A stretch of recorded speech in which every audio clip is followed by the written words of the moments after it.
Hello students, welcome to insta ज्ञान।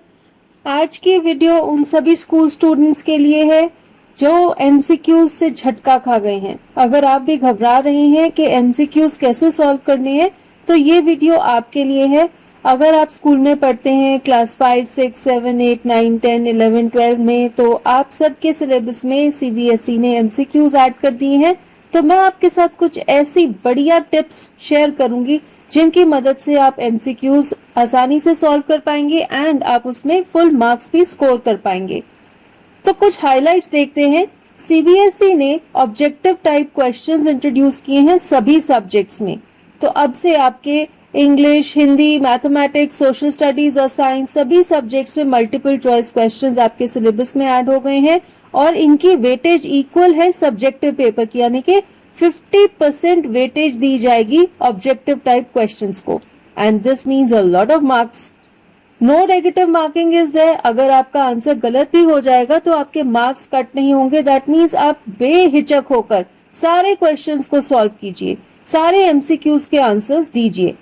Take comparatively lesser time to solve. MCQ solve करने में कम समय लगता है। ऑब्जेक्टिव टाइप क्वेश्चंस पढ़िए, 4 ऑप्शंस देखिए, जो ऑप्शन सबसे सही लगती है उसको चूज कर लीजिए।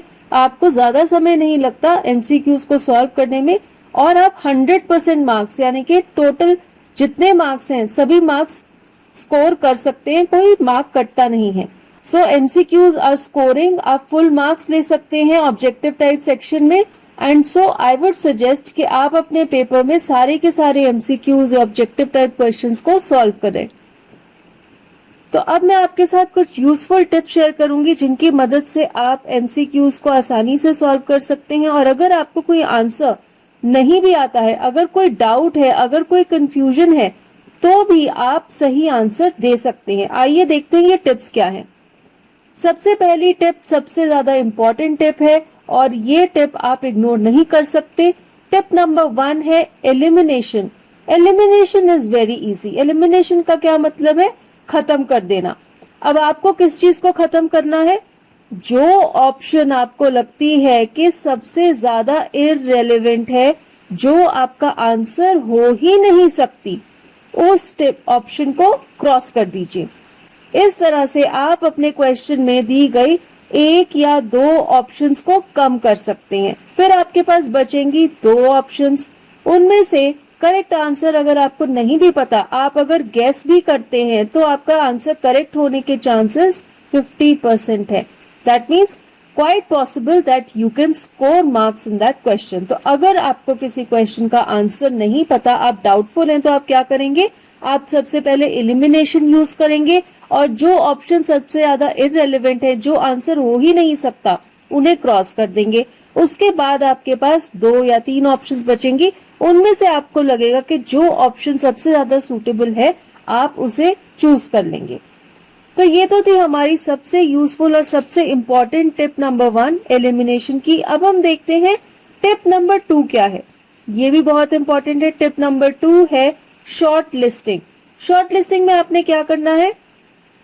आपने क्वेश्चन को ध्यान से पढ़ना है। क्वेश्चन को जब आप ध्यान से पढ़ लेंगे, उसके बाद आप अपने माइंड में शॉर्ट लिस्ट कर लेंगे कि इसके पॉसिबल आंसर्स क्या हो सकते हैं। फिर आप अपनी ऑप्शंस को देखेंगे और ऑप्शंस में से आपको जो ऑप्शन मिलेगी, जो आपके ये शॉर्ट लिस्टेड ऑप्शंस में से सूट करती है, उस ऑप्शन को आप अपना आंसर सिलेक्ट कर लेंगे। फॉर एग्जाम्पल, आपके पास कोई ऐसा क्वेश्चन है जिसमें आपको टेक्स्ट से रिलेटेड आंसर देना है।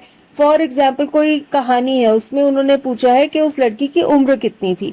तो आपके दिमाग में कुछ आइडिया है कि उसकी एज इतनी हो सकती है, तो आप उस आइडिया को लेकर चलेंगे और फिर ऑप्शन में से देखेंगे कि उस आइडिया से मिलती जुलती ऑप्शन कौन सी है।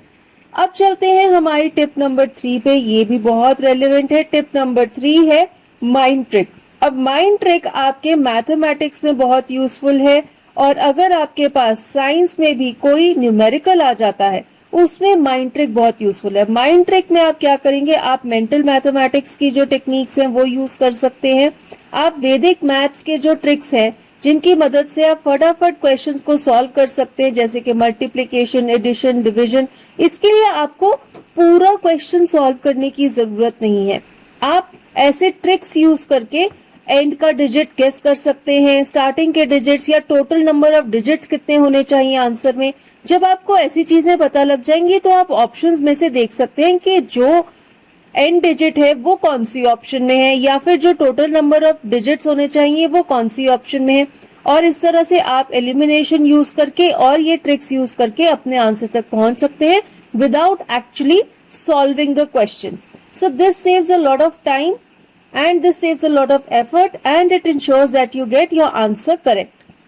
Now we move on to the next very important tip, that is tip number 4. Tip number 4 है guesswork.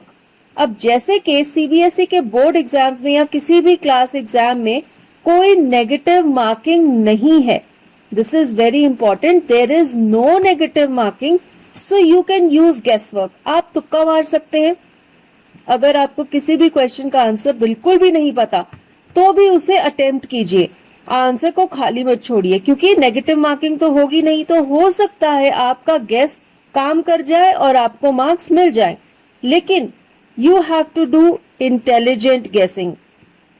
इंटेलिजेंट गेसिंग से मेरा क्या मतलब है कि आपके साथ जो मैंने टिप्स शेयर की हैं आप उनको अप्लाई कीजिए, उसके बाद जो बची हुई ऑप्शंस हैं उनके साथ आप गेस लगाइए। ऐसा नहीं है कि चारों ऑप्शंस पे अंधाधुंध किसी भी ऑप्शन पे आप टिक लगा देंगे या कोई भी ऑप्शन को सिलेक्ट कर लेंगे। थोड़ी इंटेलिजेंस यूज करनी पड़ेगी, थोड़ा सा अपना दिमाग अप्लाई करना पड़ेगा उस क्वेश्चन पर, और जो ऑप्शन आपको लगती है कि बिल्कुल ही हो ही नहीं सकती आंसर, ऑब्वियसली आप उसको तो आंसर सिलेक्ट करेंगे नहीं। उसके बाद जो आपके पास प्रोबेबल ऑप्शंस बचती हैं, जो आपको लगता है कि हाँ ये आंसर हो सकती हैं, उनमें से आप किसी भी ऑप्शन पर गेस लगा सकते हैं। अब चलते हैं हमारी last but not the least tip number 5 पर। टिप नंबर 5 है क्लोज आंसर्स। क्लोज आंसर्स का क्या मतलब है? अगर आपके जो एमसीक्यू है उसमें जो ऑप्शंस हैं वो बहुत ही क्लोज हैं तो आपको क्वेश्चन को सॉल्व करना पड़ेगा, क्योंकि आप तुक्के से आंसर पर नहीं पहुंच सकते क्योंकि सारी ऑप्शंस बहुत क्लोज हैं। लेकिन अगर आपकी ऑप्शंस ऐसी हैं जो कि बहुत ही अलग अलग हैं, बहुत ही डिफरेंट हैं, तो आपके लिए आसानी हो जाती है, क्योंकि आप बहुत आसानी से अपने आंसर तक पहुंच सकते हैं। आपको अगर थोड़ा सा भी अंदाजा है कि सही आंसर क्या होना चाहिए, तो आप उसके क्लोज, उसके निकट के जो नंबर्स हैं, जो ऑप्शंस हैं, उन्हें आंसर सिलेक्ट कर सकते हैं।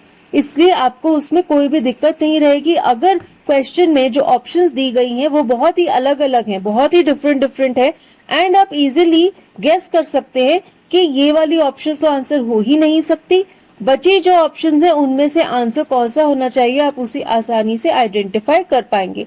तो स्टूडेंट्स, ये डिपेंड करता है कि क्वेश्चन किस तरह का है, ऑप्शंस किस तरह की दी गई हैं, तो उस क्वेश्चन को किस तरह से अटेम्प्ट करना है। एमसीक्यूज अटेम्प्ट करते वक्त ये इंटेलिजेंस यूज करना बहुत जरूरी है। अगर किसी को सब्जेक्ट की पूरी नॉलेज नहीं भी है तो भी वो ऐसी टिप्स और ट्रिक्स यूज करके एमसीक्यूज में फुल मार्क्स ले सकता है। I hope you like this video. Thank you for watching this.